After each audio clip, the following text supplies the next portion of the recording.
Hey, today's Bible reading devotion is found in the book of Amos, chapter 3, verse 7. And here, Amos is a prophet of God. He is one that is speaking God's truth for him. And we come to Amos chapter 3, and God is telling Amos the judgment that he has for God's chosen people, Israel.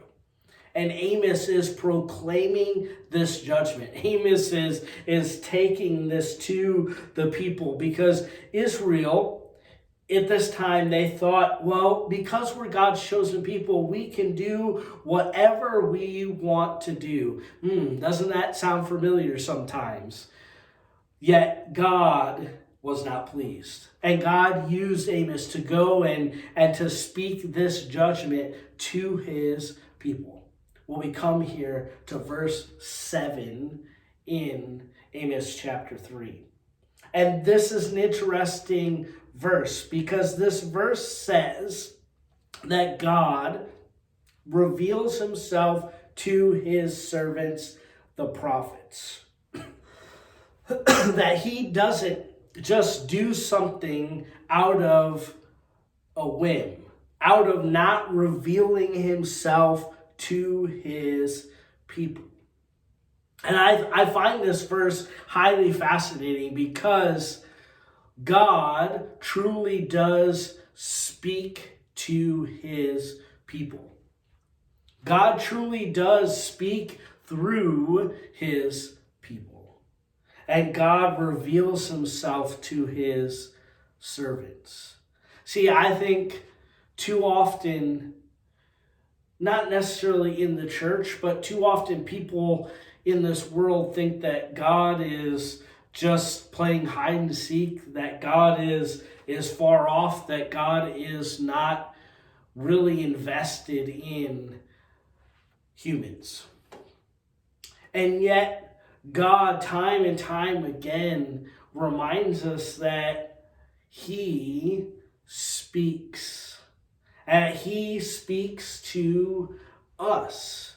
He speaks to us in numerous ways. Yes, here specifically, God uses prophets to speak his truth.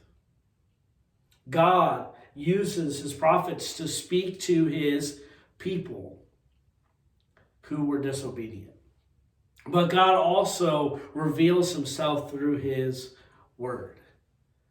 God speaks through his word.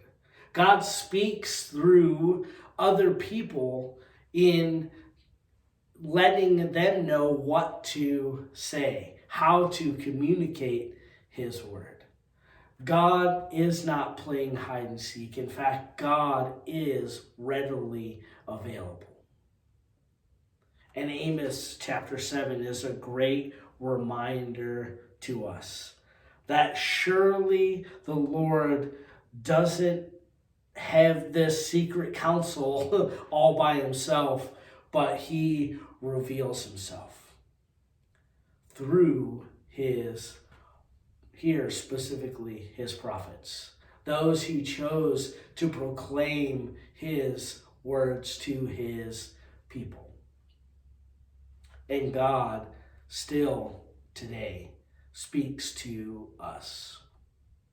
Praise God that God reveals himself to us. God reveals his plan to us. Yes, we may not see the whole picture at one time, but that doesn't mean that God doesn't reveal to us piece by piece until that picture is put together. And praise God that he is not a silent God, but instead is a God that speaks. And may we, as God's people today, be mindful to listen and be obedient as God speaks to us. Have a great day.